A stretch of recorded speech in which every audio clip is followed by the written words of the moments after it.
Hello बच्चों, कैसे हो आप लोग। आई होप आप अच्छे होंगे। कल हम लोग क्या देख रहे थे? कल हम लोग पॉलिनोमियल चैप्टर पढ़ रहे थे। चैप्टर 2 है आपके मैथमेटिक्स, 10th क्लास के मैथमेटिक्स का।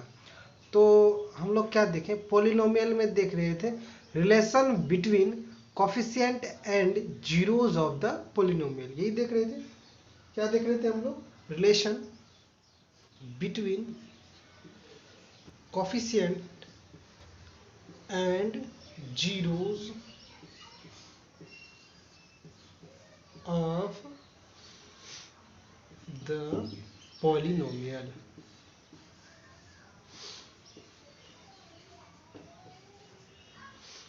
ठीक है, यही देख रहे थे।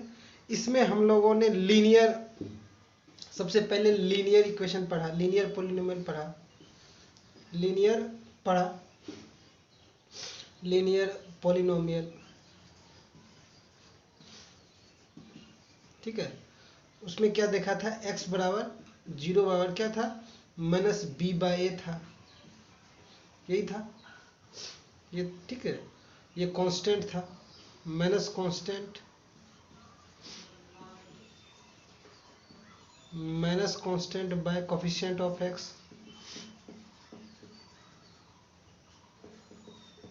x यही था। उसके बाद क्या पढ़ा मैंने? क्वाड्रेटिक इक्वेशन पढ़ा। देखिए, जीरो है ये x का वैल्यू भी जीरो होता है और उसका कोफिशिएंट के साथ क्या रिलेशन है देख रहे हैं। ठीक है, क्वाड्रेटिक पॉलिनोमियल पढ़ा।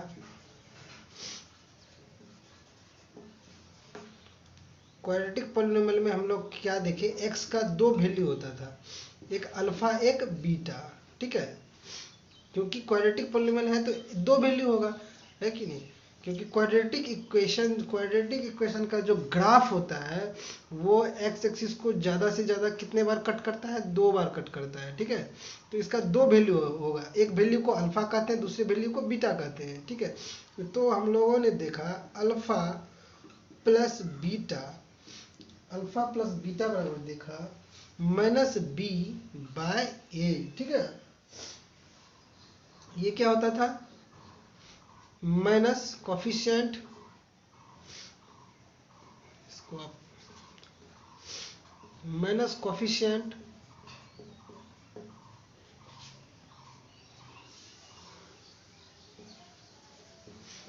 Of X bye coefficient of X square, यही देखा था। और अल्फा इंटू बीटा मतलब प्रोडक्ट ऑफ रूट्स, ये सम ऑफ रूट्स। ठीक है, सम ऑफ रूट्स कहें या सम ऑफ जीरो कहें, ठीक है, बात सेम ही है। ठीक है, सम ऑफ रूट्स कहें या सम ऑफ जीरो कहें, जीरोज को ही रूट और जीरो सेम बात है। ठीक है, ठीक है, ये सम ऑफ रूट देखिए, प्रोडक्ट ऑफ रूट क्या होता था? सी बाय ए। सी क्या होता था? कोफिशिएंट। सी कोफिशिएंट नहीं होता था, ये कांस्टेंट होता था। ठीक है, क्योंकि इसका स्टैंडर्ड फॉर्म क्या होता है? A X square plus B X plus C, यही स्टैंडर्ड फॉर्म होता था। इसका स्टैंडर्ड फॉर्म क्या होता था? ए एक्स प्लस बी, यही स्टैंडर्ड फॉर्म होता था। तो ये होता था कांस्टेंट। ठीक है, कांस्टेंट टर्म, ये इसी को कहते हैं कांस्टेंट टर्म। ये हो गया कांस्टेंट टर्म, ये हो गया कांस्टेंट टर्म। ठीक है, constant term by coefficient of X square यही देखे थे। इसके बाद हम लोगों ने देखा थर्ड, हम लोगों ने क्या देखा? तीसरा क्या देखा? Cubic polynomial.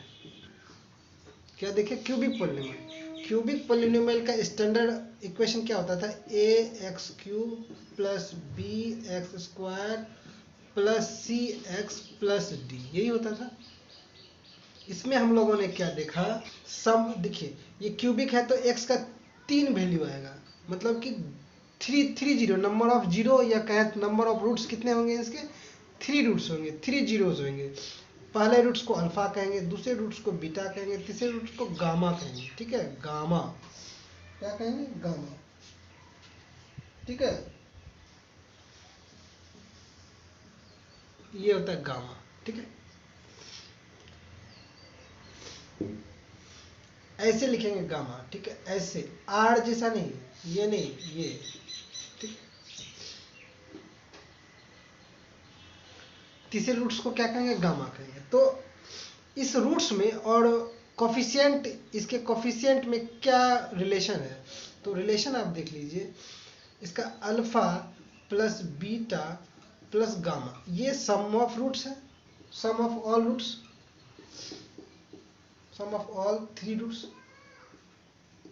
थ्री रूट्स कहें, रूट्स को और क्या कह सकते हैं? जीरो कह सकते हैं। ठीक है, तो क्या हो गया? देखिए, ये होता है माइनस बी बाय ए होता है। ये क्या होता है? माइनस बी बाय ए होता है। ठीक है, तो माइनस बी क्या होता है? देखिए, minus coefficient of X square, B क्या है? Coefficient of X square, by A क्या है? Coefficient of X cube. ठीक है, समझ गए? और प्रोडक्ट ऑफ रूट्स क्या होता था? Product of roots, product of alpha beta gamma क्या होता था? देखिए, ये होता था, प्रोडक्ट ऑफ रूट्स होता था सी बाय ए। ठीक है, सी क्या होता था? C coefficient of coefficient of C क्या होता था? Coefficient of X by A coefficient of X cube. ठीक है, और एक होता था, ये प्रोडक्ट ऑफ रूट्स है। अब क्या होगा? सम ऑफ प्रोडक्ट ऑफ रूट्स। देखिए, दो रूट्स एक साथ लीजिए, alpha beta plus beta gamma plus alpha gamma. ठीक है, अल्फा गामा, ये क्या होता था?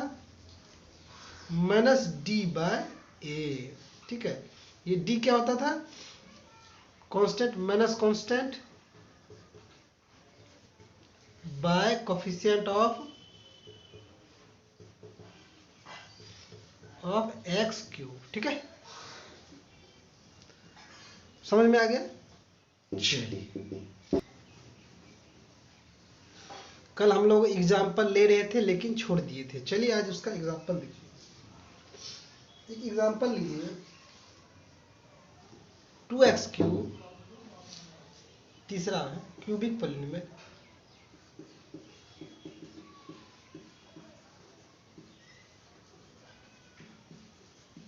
ठीक है, इसका एक एग्जाम्पल हम लोग क्या ले रहे थे? 2x cube minus 5x square minus 14x plus 8। ठीक है, ये ले रहे थे। ठीक है, अब देखिए, हमें पता करना हो कि इसका, देखिए, इसका मैक्सिमम 3 जीरो होगा। क्यूबिक पॉलिनोमियल है तो इसका मैक्सिमम 3 जीरो होगा। क्यों? क्योंकि ये एक्स एक्सिस को मैक्सिमम 3 बार कट करेगा। ठीक है, 1 बार 2 बार 3 बार कट करेगा। ठीक है, सॉरी, ये मैक्सिमम एक्स एक्सिस को कितने बार कट करेगा? 3 बार कट करेगा। देखिए, इस तरह का कोई ग्राफ होता है क्यूबिक पॉलिनोमियल का। देखिए, 1 बार 2 बार 3 बार, ये 3 बार कट करेगा, नहीं भी कट कर सकता है। ठीक है, चलिए हम इसका एक एग्जांपल ले रहे हैं क्यूबिक पॉलिनोमियल का। ये है, तो हम आपकी बुक से इसका एग्जांपल लिए हैं। तो इसका एक्स का देखिए, इसके 3 जीरो आए हैं। कितने जीरो आए हैं? 3 जीरो आए हैं। पहला जीरो क्या है? 4 है। दूसरा जीरो क्या है? -2 है। तीसरा जीरो क्या है? 1/2 है। ये आपके बुक का एग्जांपल है। ठीक है, आगे मैं बताऊंगा आपको कि कैसे इसके 3 जीरो आते हैं। ठीक है, आगे जब मैं एग्जांपल कराऊंगा और एक्सरसाइज कराऊंगा उसमें मैं बताऊंगा आपको कि इस 3 जीरो आए कैसे। ठीक है, तो अभी बस आप इतना समझें कि आपके एग्जांपल में दिया हुआ है बुक में कि देखिए, एक्स का 3 वैल्यू आएगा, क्योंकि ये क्यूबिक पॉलिनोमियल है तो इसके 3 जीरो होंगे। कितने जीरो होंगे? 3 जीरो होंगे। तो 3 जीरो देखिए, एक 4 आया, एक -2 आया और एक 1/2 आया। ठीक है, तो आप ये पहले को अल्फा कहते हैं, दूसरे को बीटा कहेंगे, तीसरे को क्या कहेंगे, गामा कहेंगे। ठीक है, तीसरे को गामा कहेंगे। अब आप देखिए alpha plus beta plus gamma करें तो क्या करेंगे, 4 - 2 प्लस हाफ करेंगे। तो अब यहाँ से क्या हो गया, 2 ये कितना हो गया 5, 2.5 कितना हो गया 5/2 हो गया, हुआ कि नहीं 5/2। ठीक है, अब देखिए ये तीनों को आप alpha plus beta plus gamma, direct इसका क्या होता था, डायरेक्ट माइनस b/a होता था कि नहीं, -b/a। ठीक है, ये मतलब ये होता था minus coefficient of X square bye coefficient of X cube, यही होता था। अब देखिए माइनस बी क्या है, ये है -5 minus coefficient of X square, minus coefficient of X square क्या है -5 है। ठीक है, माइनस आ गया, कोफिशिएंट ऑफ एक्स स्क्वायर -5 आ गया bye coefficient of X cube coefficient क्या है 2 है। ठीक है, तो यहाँ से क्या आ गया माइनस प्लस 5/2 आ गया, देख रहे हैं। आप ऐसे भी तीनों रूट्स को सम करेंगे तो 5/2 आया। डायरेक्ट आप formula minus coefficient of X square bye coefficient of X cube करेंगे तो उससे भी आ रहा है। ठीक है, तो इसका मतलब ये मेरा जो भी हमने ये थ्योरम देखा, मतलब जो भी फॉर्मूला देखा वो हमारा क्या है, सही है। Alpha plus beta plus gamma बराबर हम लिख सकते हैं minus coefficient of X square bye coefficient of X cube. ठीक है, चलिए दूसरा क्या देखते थे। दूसरा देखिए, दूसरा था अल्फा बीटा गामा बराबर करें, सबको मल्टीपल करें 4 × -2 × 1/2, यही है। आप इसको मल्टीपल करेंगे तो ये कितना हो जाएगा, ये तो कट जाएगा तो आपको हो जाएगा -4। अब देखिए अल्फा बीटा और गामा बराबर क्या होते हैं, -d/a होता है। ठीक है, -d। ठीक है, तो -d मतलब माइनस कांस्टेंट, इसे आप कोरिलेट करें हमेशा इससे ax³ plus bx² plus cx plus d, इससे कोरिलेट करें तो a बराबर यहाँ 2 हो जाएगा, b बराबर क्या -5 हो जाएगा, c बराबर क्या हो जाएगा, c बराबर -14 हो जाएगा, ये c बराबर क्या हो जाएगा -14 और d बराबर क्या हो जाएगा 8 हो जाएगा। ठीक है, इस इक्वेशन से इसे आप कोरिलेट करेंगे। ठीक है, स्टैंडर्ड फॉर्म यही है। तो अब यहाँ देखिए minus constant by A, minus constant -8/a coefficient of, ये a क्या होता था, coefficient of x³।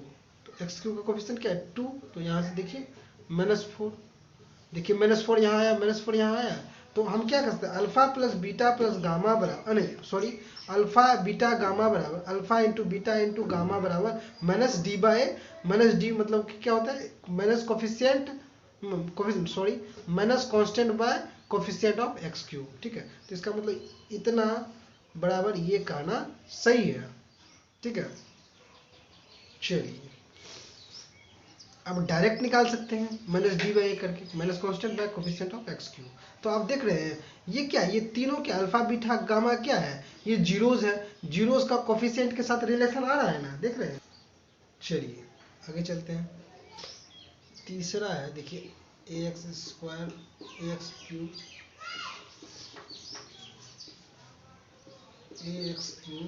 Plus bx² plus cx plus d। ठीक है, इससे आप हमेशा कोरिलेट करेंगे। ठीक है, तो यहाँ पे क्या होगा a बराबर 2, b बराबर -5, c बराबर कितना हो गया -14 और d बराबर क्या हो गया 8 हो गया। ठीक है, तो यहाँ से हम एक और देखते थे alpha beta plus beta gamma plus gamma alpha, ये बराबर क्या होता था, ये बराबर हमारा होता था C/A, यही होता था, C/A होता था, समझ गए।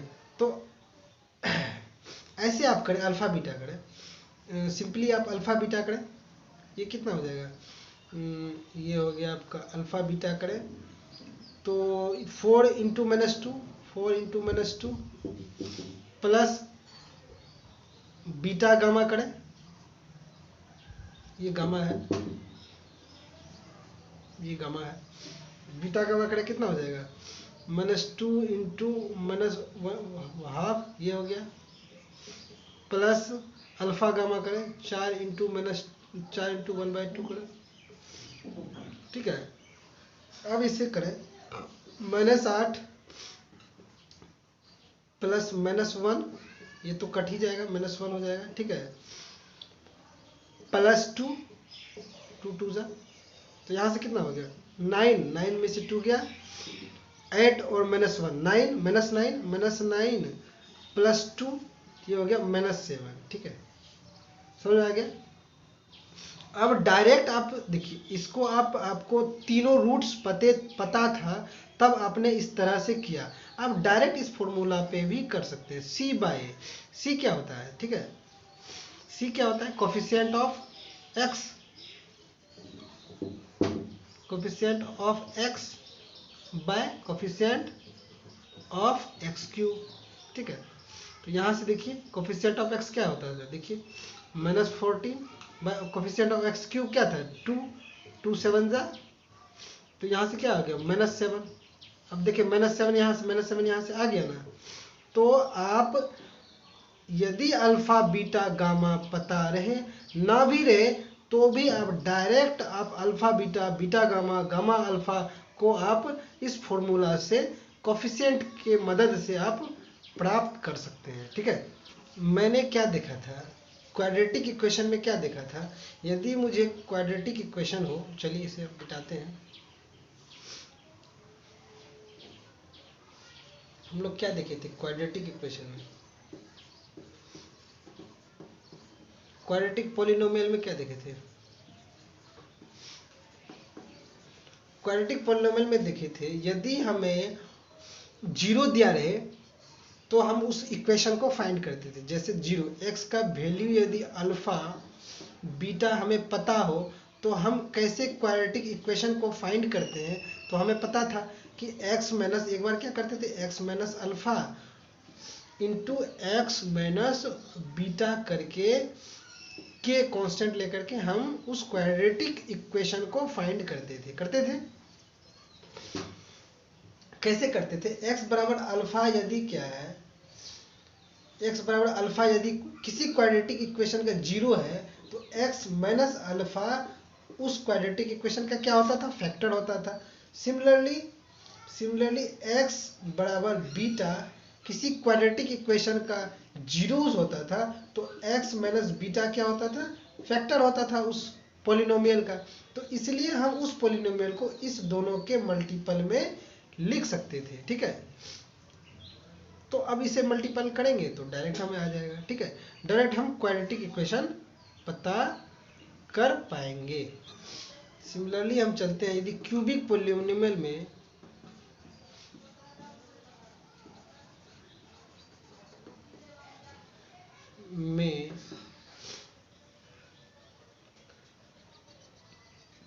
तीनों 0 दिया रहे, ठीक है,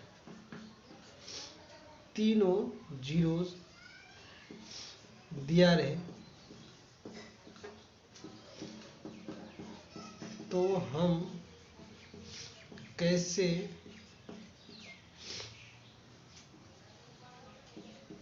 जीरोस की मदद से क्यूबिक पॉलिनोमियल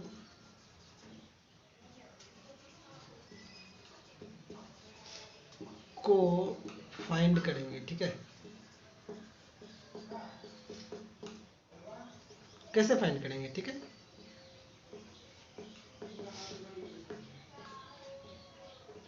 कैसे फाइंड करेंगे? जैसे देखिए मान के चलिए x का 3 वैल्यू दिया हुआ है, वो एक अल्फा, दूसरा बीटा, तीसरा गामा, ठीक है। तो कैसे फाइंड करेंगे? देखिए x बराबर अल्फा, उस क्यूबिक पोलिनोमियल का क्या होता था? 0 होता था। तो x माइनस अल्फा क्या होता था? फैक्टर होता था, ठीक है। सिमिलरली आप देखिए x बराबर बीटा, उसको भी क्यूबिक पोलिनोमियल का 0 होता था, तो x माइनस बीटा क्या होता था? उस क्या होगा? उस पोलिनोमियल का फैक्टर होगा। सिमिलरली x बराबर यदि गामा, उस पोलिनोमियल का क्या होता था? जीरोज होता था, तो x माइनस गामा क्या होता था? क्या होगा? उस पोलिनोमियल का फैक्टर होगा। तो हमारे पास 3 फैक्टर आ गए। तो उस क्यूबिक पोलिनोमियल का यही 3 फैक्टर होगा, क्योंकि ठीक है, क्योंकि 3 से ज़्यादा जीरो नहीं हो सकता है। Cubic polynomial maximum x axis को 3 बार कट करते हैं, तो 3 से ज़्यादा जीरो नहीं होगा। यदि 3 जीरो होंगे तो नंबर ऑफ जीरो 3 होंगे, तो नंबर ऑफ फैक्टर भी 3 होगा, ठीक है। एक फैक्टर, दूसरा फैक्टर और तीसरा फैक्टर। तो हम उस पोलिनोमियल को इस तीनों फैक्टर के मल्टीपल में लिख सकते हैं। कैसे लिखेंगे? मान के चलिए पी एक्स कोई क्यूबिक पोलिनोमियल है, तो उसको हम डायरेक्ट कैसे लिखेंगे? के x minus alpha, x minus beta, x minus gamma, ठीक है। इसे मल्टीपल कर लेंगे, हमारा क्यूबिक पोलिनोमियल आ जाएगा, ठीक है। समझ गए? चलिए, यदि कहे मान के चलिए x का कोई वैल्यू दिया रहे, ठीक है, किसी भी पोलिनोमियल में, ठीक है, किसी भी पोलिनोमियल में, ठीक है। x का मान के चलिए कोई वैल्यू दिया रहे, कुछ भी 1 2 3 कुछ भी वैल्यू दिया रहे, एनी वैल्यू, ठीक है। कहे कि क्या x का यह वैल्यू उस पोलिनोमियल का 0 होगा, ठीक है। तो हम क्या करेंगे? x का कोई वैल्यू दिया रहे, कहे कि क्या x का यह वैल्यू, गिवन वैल्यू उस पोलिनोमियल्स का 0 होगा या नहीं। तो हम क्या करेंगे? डायरेक्ट x के उस वैल्यू को उस पोलिनोमियल में पुट कर देंगे। यदि वो पोलिनोमियल इक्वल टू 0 हो गया तो x का मान 0 होगा। जैसे देखिए एग्जांपल लेते हैं, आपके बुक का एग्जांपल है, एग्जांपल 5 है, ठीक है, एग्जांपल 5 है, ठीक है। तो आप इसमें दिया हुआ है verify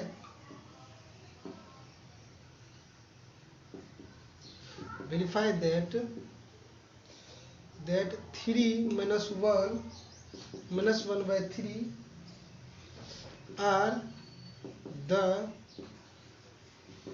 zeros of cubic polynomial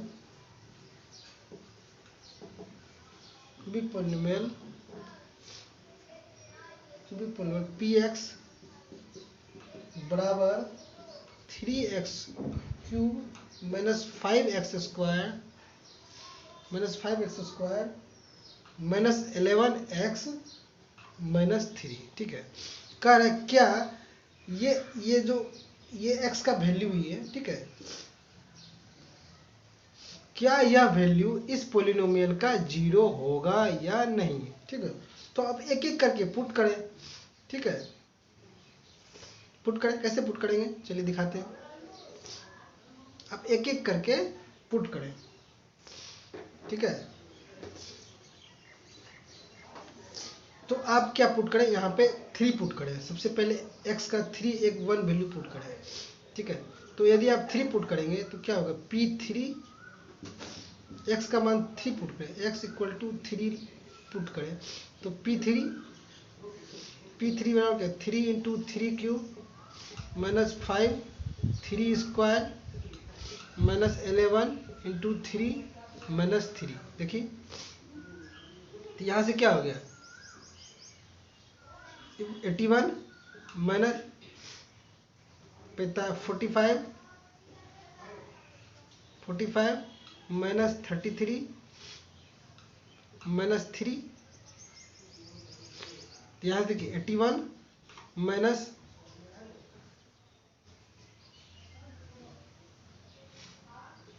ये देखिए प्लस 81 माइनस 81, ये तो कट गया बराबर 0। तो हम क्या देखें?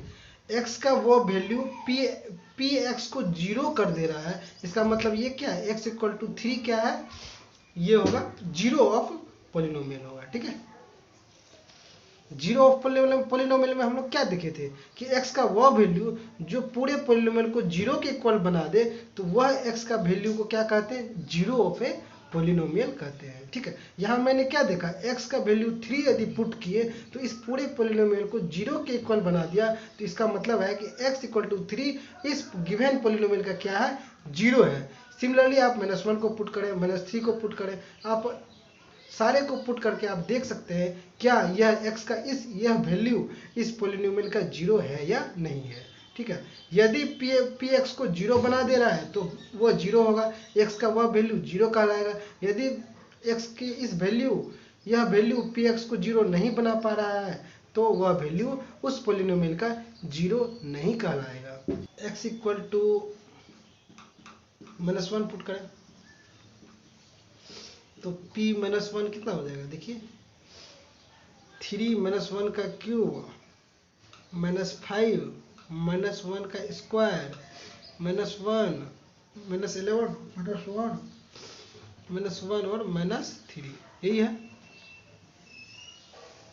चलिए आगे चलते हैं, तो यहाँ से क्या -3 -5 -11 -6 और -5 -11 + 11, तो ये तो कट गया, देखिए इक्वल टू 0। तो इसका मतलब x का -1 वाला जो वैल्यू है पूरे पी एक्स को क्या बना दिया, 0 बना दिया। तो हम कह सकते हैं ये क्या होगा, जीरो ऑफ द पॉलिनोमियल। ठीक है, ठीक है, आगे चलते हैं, आगे देखते हैं। लास्ट वैल्यू है x का, क्या वैल्यू है, x इक्वल टू -1/3। ठीक है, तो देखते हैं इसे पुट करके p -1/3, तो यहाँ से क्या होगा, 3 -1/3 का होल क्यूब -5 -1/3 का होल स्क्वायर -11 -1/3 -3, यही होगा। ठीक है, तो अब इसे आप करें, अब करेंगे तो क्या होगा, 27, तो ये हो गया -4/9, तो ये 1 -5 -4/9 प्लस 11/3 -3। तो अब इसको सारे को सम करेंगे तो क्या हो गया, या 9 एलसीएम होगा, -4 प्लस ये 3 3 9 33 और यहाँ -9 27। ठीक है, ठीक है, यहाँ कुछ नहीं तो 1 है, तो यहाँ पे आप क्या देखिए 27 और -4 33। ठीक है, तो ये सारा कट जाएगा। ठीक है, तो ये हो जाएगा 0/9, 0/9 क्या हो जाएगा, 0/9 0 ही हो जाएगा। तो यहाँ पे देखिए x का ये वैल्यू -1/3 भी इस पूरे पॉलिनोमियल को 0 के इक्वल कर दिया, तो हम कह सकते हैं x का ये तीनों वैल्यू इस पॉलिनोमियल का 0 होगा। ठीक है, ठीक है बच्चों, इसके बाद हम लोग कल पढ़ेंगे, तब तक के लिए bye, take care. Subscribe now and press the bell icon. Never miss an update.